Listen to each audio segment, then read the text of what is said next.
times have changed. I will show you the galaxy for what it truly is. See things from a new perspective. Is this what our future holds? Always running. I invite you to look more closely. What are we dealing with? Good question. And I offer you an opportunity.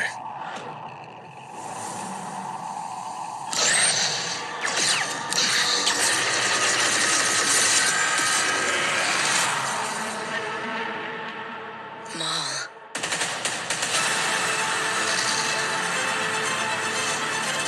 We have all been made to suffer. We survive, but do not live.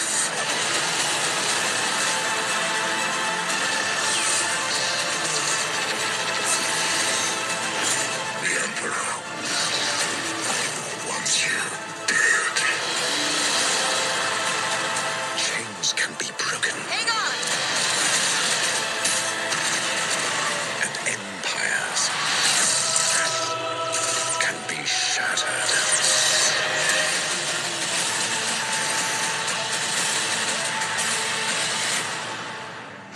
What's up, guys? Welcome back for another video. So we have the new Star Wars Maul Shadow Lord trailer just dropped. Dropped 1 or 2 days ago. It is going to be coming from Disney. Dave Filoni back at the helm finally. Kathleen Kennedy, thank God, on her way out. Filoni's taking over. This could potentially be the first building block going forward of trying to bring Star Wars back in line more with that George Lucas vision. It's a really good trailer. From what we saw, the graphics are spot on. The graphics looking like they did last season of the Clone Wars. It's going to have a Clone Wars vibe, Clone Wars feel to it. But from you can see, it's going to be an even darker show. It's going to be gritty. It's going to be a crime syndicate, grindy show. Look for some bad things to happen to some of our main characters. But it's good to be back in the Star Wars world, back in the animated Star Wars world. We love Clone Wars, Rebels, Bad Batch, Tales of the Jedi, Tales of the Sith. There's so many good animated shows that came out. Filoni, so glad to have Filoni back there. I have high expectations for Dave. Kind of let us down with the Acolyte show, but I think that was more Kathleen Kennedy's hands in the jar. With her being out, I do think he's going to bring things back to the way that they used to be under George. But from what we could see from this trailer, the galaxy has completely changed.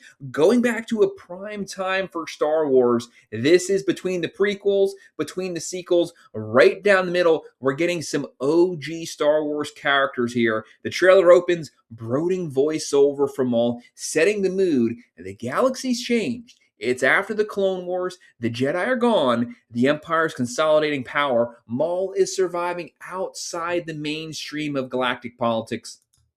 And first off, we also have to welcome Sam Witwer back as Maul's voice. So glad to see him back. We have Marok coming back. You might remember him from the Ahsoka show season 1. He was reanimated, brought back to life. Looks like he's actually going to be fighting against Maul in this show. So this has to be OG original Marok here. Back when he was still technically alive. I think they're kind of setting up that Maul might actually be the one who originally kills him, and then it's Morgan Elsbeth reanimates him, technically kind of brings him back from the dead with the Night Sister magic. So cool to see Maul back here with the double-bladed lightsaber. It's a fun thing to watch. He's one of the best fighters of any of the characters created for Star Wars. And this show, it's going to be a lot darker with the Star Wars content, but it's good to have Sam back. Live action Ahsoka might be showing back in there, might get a star killer scene at some point. Dave might be holding him off from the live action shows, but we'll take what we can get. He's voiced so many animated characters. Glad to have him back here voicing Maul. Like we touched on earlier, this is a series about Maul after the fall of the Sith, after the fall of the Republic. He's no longer the apprentice. He's just basically the survivor right now. The trailer frames him as the Shadow Ruler, not a galaxy-level threat, but still a dangerous threat in itself. This isn't Maul trying to rule the galaxy. This is Maul trying to own the shadows. So the timeline that we're getting set up. This is post Order 66. The Jedi are gone. The Empire's rising. There's power vacuums everywhere, which is a perfect environment for Maul to reset up his crime syndicate. The Sith won, but Maul was left behind. He's angry. He's out for revenge. He exists outside the Empire, outside the Sith, which makes him unpredictable and dangerous.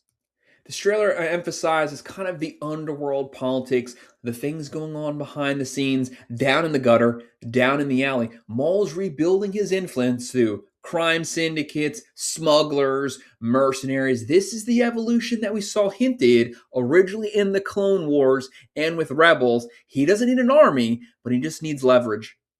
From these opening scenes, we see the dark, gritty, neon-lit environments, heavy noir favors, alley shadows, crowded cityscapes. Feels kind of similar maybe to like an animated version of Andor meets Blade Runner, but with the Star Wars arcs. So it's not your typical Jedi versus the Sith. We're in the Star Wars underworld. We also get introduced, you'll notice, to the Red Twi'lek, who's probably going on to be his apprentice. Looks like she might be a survivor, a former Jedi apprentice from Order 66. There's a lot of info that can be found from the proposed storylines that George Lucas originally drafted that were sold over to Disney, but they decided not to pick that up. They came up with their own sequel trilogy. We know what happened with that, but we know what George Lucas originally wanted to see. Dave Filoni, Clone Wars, Rebels, Bad Batch. He's now at the creative helm of Lucasfilm. So I think he's going to try to maybe rope some of those stories back in, not necessarily go along with them because the sequel trilogy kind of threw some of those things out. But this Twi'lek might be setting up to be Darth Maul's apprentice going forward if he can turn her over to his way of thinking. And I think that's who he's talking to throughout this trailer. And the show, it looks stunning. The graphics look great. The animation's amazing. Looks like the Twi'lek might be building her lightsaber here. Wouldn't be surprised if the voiceover from Maul, if he's speaking directly to her. We see stormtroopers. The helmets, they look like they're kind of a crossover from the Clone Wars troopers to the regular stormtroopers, but obviously that's the time period that we're currently in. So they're kind of setting up, Maul's not good, he's not bad, he's just existing, consolidating power, charting his own path, not along the Sith path. He knows what Palpatine's original plans were. Some of the things have changed, but he also knows that he was cast aside to make room for Anakin Skywalker. He's definitely not a fan of his old master Palpatine. He mentioned bringing down empires. He's speaking of how the Republic fell, but he's also kind of likening that to potentially how the Empire is going to fall, and he wants to be the one to bring it down. He says specifically change can be broken. I think that's a reference to what happens in Order 66, but also his change to Darth Sidious. And with being his servant, he's no longer the servant of the dark side, no longer the servant of Sidious, the Sith. He's basically a free agent. He's not necessarily on anyone's side right now because no one's on his side. It's also pretty cool to see the Inquisitors, the Inquisitorious. They're of massive fame, Rebels, Ahsoka. We've seen them in action a couple times, but it actually looks like they're after Darth Maul. They're also after the Jedi simultaneously because we see them hunting them down. So Sidious, he's out to not just kill the Jedi, he's lumping Maul in with their ilk. He hates Darth Maul. He considers him an abomination at this point. He's not supposed to be out there. Should be dead. Should have killed him. Obi-Wan should have killed him. He wants him dead. He only has one apprentice, technically. That's Darth Vader right now. Maul's got to go. And that's pretty much what Darth Maul is saying here when he's speaking to his apprentice, probably. He's saying they're both in the same boat. They're both being hunted, but together. If they combine their powers together, they mine together, they could potentially overthrow the system. We all know that he goes on to ultimately lead Crimson Dawn. That's touched on in the Solo film. So what we're seeing is we are seeing the beginning in this show taking place after the Clone Wars. So after the final season of the Clone Wars when he finally escapes custody, but before the Solo story, it could be that the character that we're seeing here, the Red Twi'lek, that might be potentially Devon Azara, who could potentially be Darth Talon. Darth Talon would be the character from the George Lucas storyline, the apprentice, the Red Twi'lek, that goes on to serve Darth Maul I would be surprised if they go with the same name because they're kind of charting their own story, but using that thing kind of as a foundation. They might change the name, but then again, hey, they might just ultimately go with Darth Talon if they follow the original storylines. But obviously, with these stories, they've both been cast out. They're trying to make their own character here, but maybe she might be a completely different character also. We also see recast one of the original OG Death Watch members from the Clone Wars show who followed Maul when he took over Death Watch from Pre Vizsla. She also led the commando force for Maul for the Shadow Collectivate. And we get a couple glimpses of a new Jedi Master. They're always rolling people out who survived Order 66. Looks like we're getting another story there, but obviously we know that there had to be a lot of Jedi that survived because there is an entire Inquisitor force hunting these people down. His name is Iko Diodaki, and he's actually going to be played by the All-State guy, so he'll be cool, wise. We all know his voice from the commercials. Deep voice, you're in good hands. He's going to be the comforting Jedi Master probably to the Red Twilight, but Darth Maul, he's going to try to have that influence on her, pull her away. The Jedi Master, no doubt, is probably going to die at some point, not right off the bat, because I don't see them hiring him just to kill him off real fast. There might be kind of a tug of war there between the light, the dark, but ultimately, this Darth Maul show, we know he's probably going to win out. You do see him originally with the Twilight Girl. That's why we are assuming that he's her master. And obviously, if he dies, whether it's from stormtroopers, could be from Maul, but he's probably not going to let her know that. Could be from the Inquisitors. That's going to piss her off. Anger is going to potentially lead to the dark side. And that could create the rift there. That's where Maul slides in, seeing his opportunity to get some control over her. There's a bunch of clips of the Inquisitors, the Stormtroopers, trying to kill Maul, trying to kill the Jedi. Maul's obviously not in good standing currently with the Emperor. Cast aside for Vader, the Emperor wants him dead, just like all of the remaining survivor Jedi. Basically, anyone from that time period that are all expendable, they all got to go. We also see the 11th brother. Don't forget, this happens before the live-action Ahsoka show, before Tales of the Jedi storyline, so Ahsoka hasn't killed him yet. And this was a pretty cool scene. You see Maul throw his double-bladed lightsaber, knocks out a bunch of stormtroopers, wrecking stormtroopers left and right. Darth Maul, since he showed up in Phantom Menace, always one of the most exciting people to watch fight with their lightsabers. And this character looks like it's going to be Brander Lawson. Seems like he's maybe some type of on-world in this apocalyptic tech world here. He looks like he's some type of security inspector, maybe tracking Maul, because we see that he has Maul up on the screen here. So he's probably hunting him down, maybe not for the Emperor, but because he's wanted on this planet. But I don't think he's for the Emperor, because you also have a scene of the Stormtroopers actively shooting at him, so they're trying to take him out. So he's not a friend of the Empire either. And honestly, guys, I do think they're holding out a lot of cameos. They're not going to give that to us during the trailer. But think of the time period that this takes place in. This is the OG prime time period. All the big characters are alive here. Obi-Wan Kenobi, Vader, Palpatine, Yoda, Luke technically. All that's technically going on. But the characters that they might actually show us would not in any way surprise me if we get a Darth Vader cameo.